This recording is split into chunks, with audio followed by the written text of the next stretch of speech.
This video is about the hyperbolic functions, more precisely about the hyperbolic cosine and the hyperbolic sine. If you want to know what these functions have to do with the hyperbola, you can watch the corresponding video about the hyperbola. Here we introduce these formulas and discuss their graphs and properties.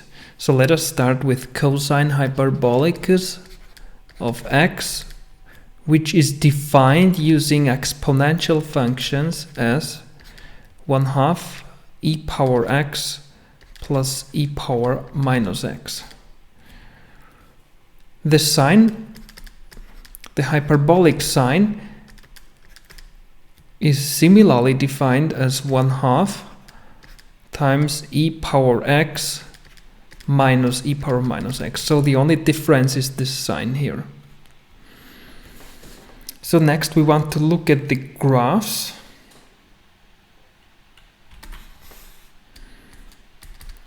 In an xy coordinate system.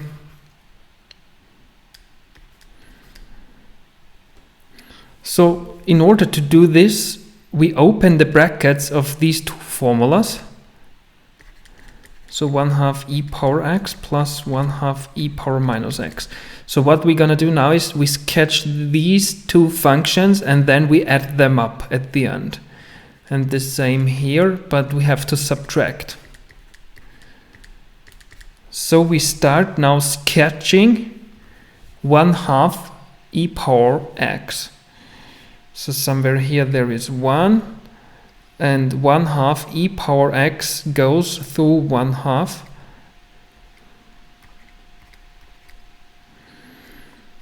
Let me sketch this function. So this is 1/2 e power x using dashed lines. And now 1/2 e power minus x is the same but mirrored on the y-axis. So this is 1/2 e power minus x.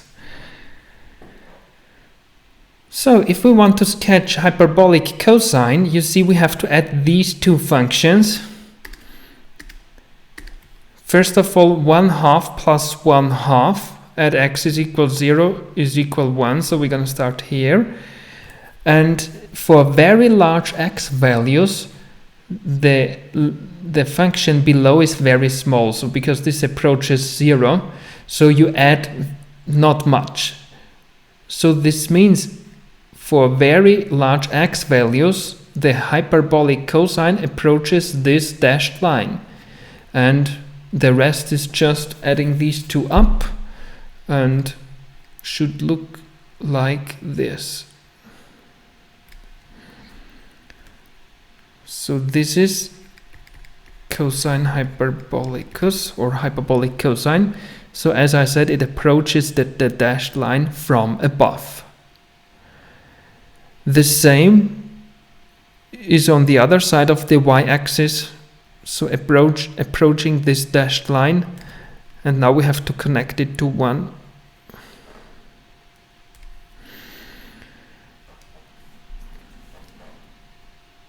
As you see here, this is an even function, so we already can write down the first property, which is nice to know. Cosine hyperbolicus of minus x is the same as cosine hyperbolicus of x. So the hyperbolic cosine is an even function. You see this here. So now let's sketch the hyperbolic sine. As you see here, we have to subtract the two functions. So start from this dashed line and subtract the dashed line below. So first of all, we start for x is equal 0, 1/2 minus 1/2. So it should go through the origin. And for very large x values, the lower function is approximately 0, so you subtract almost nothing here, but you approach the dashed line now from below, and now you just connect it to 0, and it should look like this. And on the negative x-axis, it's a bit different, because you have to start from the smaller function and subtract the big function. So you will get negative values, yeah? But maybe let's look to a property that's maybe easier first than just subtracting these two.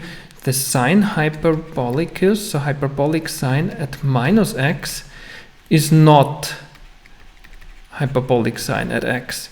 If you look at these two and you plug in minus x here, you have to switch the signs. So you need to multiply by minus, that you can prove this. So this means this is an odd function. And an odd function just means mirror this branch with respect to the origin. So this then would look something like this. So the hyperbolic sine is an odd function mirrored with respect to the origin. So many properties of these hyperbolic functions are summarized in the booklet, and one very important one is the following: the hyperbolic cosine squared minus the hyperbolic sine squared is equal 1. So compare, this formula is very similar to sine and cosine. So sine squared plus cosine squared is equal 1. The only difference here is the minus sign. And also memorize, this means first you evaluate cosine, hyperbolic cosine, and then you square. This is just a short notation to save the brackets. So we want to prove this formula.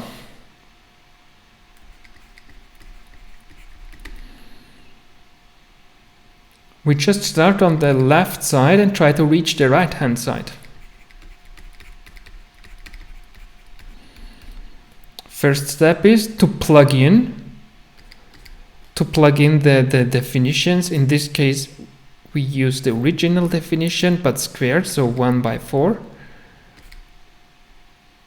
e power x plus e power minus x squared minus, important.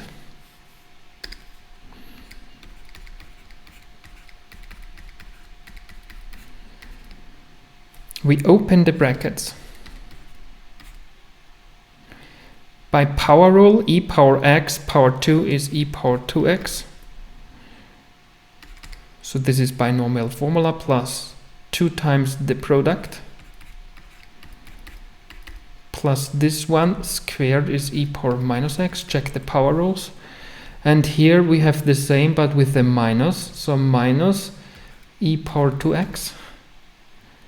Minus times minus is plus 2e power x e power minus x, and the last one is minus in front of the bracket, minus e power minus 2x. So there are many things to simplify. First this cancels out, then e power, sorry, not this one,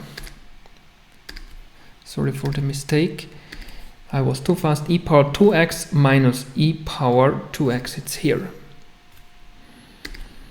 E power minus 2x minus e power minus 2x. And in addition we see by these power rules this cancels out to 1. So what does remain? 1 by 4, 2 plus 2 simplifies to 1. So we have proven this formula.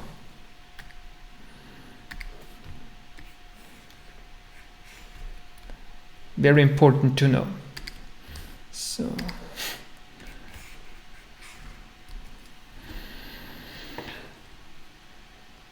why it is important to show that the hyperbolic functions can describe the hyperbola. And for this you check out the corresponding video, the next video. So I would like to briefly discuss the inverse functions of hyperbolic cosine and hyperbolic sine. So first of all, we have to make the cosine hyperbolicus, the hyperbolic cosine bijective.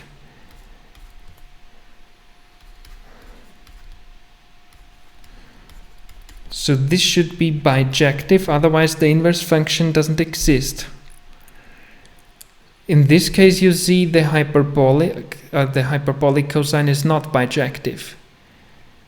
We have to restrict the domain. You could use the negative branch or the positive one, but we choose the positive one, so the domain for x is from 0 to infinity, including 0, and the range is from 1 to infinity in this case, including the 1, because we want to include this point here.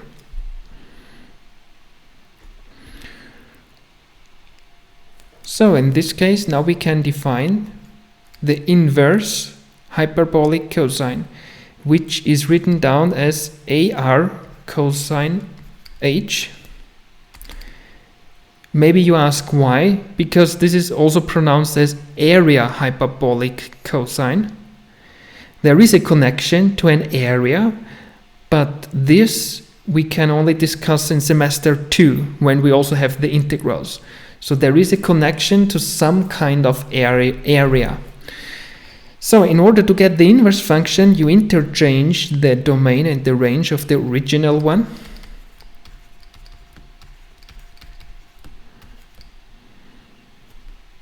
And that's it.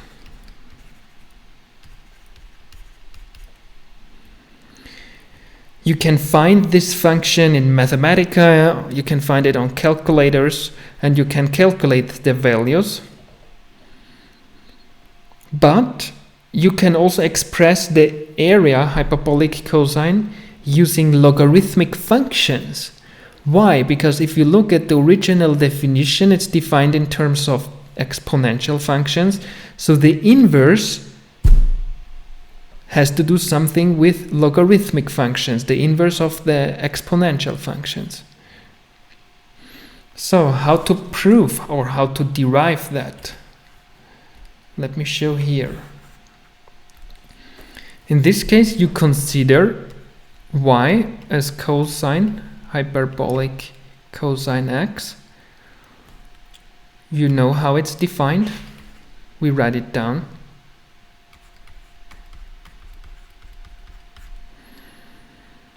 And the y is given. The y value is given, and we want to extract x. So let us express the x from that equation, from this equation. In this case, first you multiply by 2. I want to get rid of the 2, and you multiply by e power x. So we have 2y e power x is equal, the 2 is on the left side now, e power x times e power x is e power 2x, plus by power rule this cancels out, e power minus x times e power x is equal 1. Why did we do that? Because this here is actually e power x in brackets squared. So this means this is a quadratic equation for e power x. So we use a smart substitution, and then we solve this squared, the quadratic equation. So we use this substitution, we introduce a new variable u, which is e power x, this one.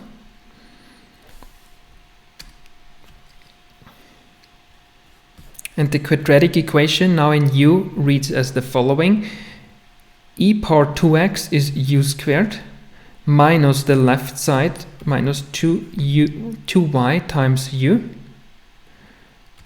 plus 1 remains on the right side, and this is now equals 0 because we subtracted this to the right side.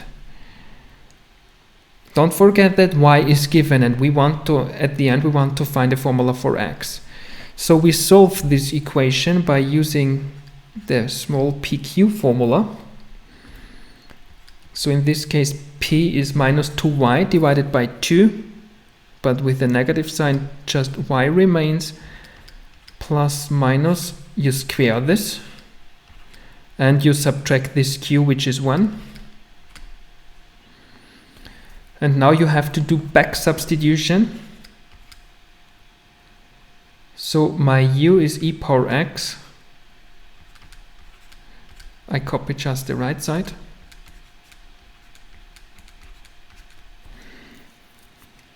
And at the end, you just take the log, the ln, the natural logarithm. So this is ln of y plus minus y squared minus 1. So there is plus or minus. You have to choose one. In this case, if you look at this right branch, right upper branch here, you see it must be the plus. You can just take some values if you don't believe. But for example, yeah, just take some values and it would, you would find out. So we delete this minus, so this is the correct one. Otherwise, for example, if you take here, let's say,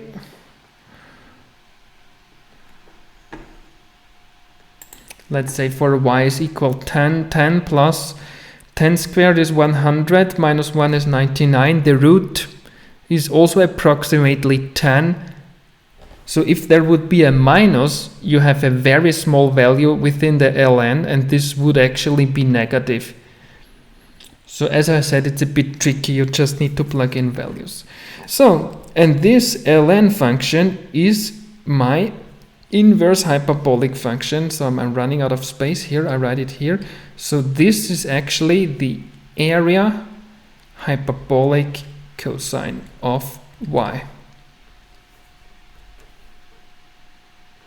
You can do the same for the hyperbolic sine, but this is left for an exercise.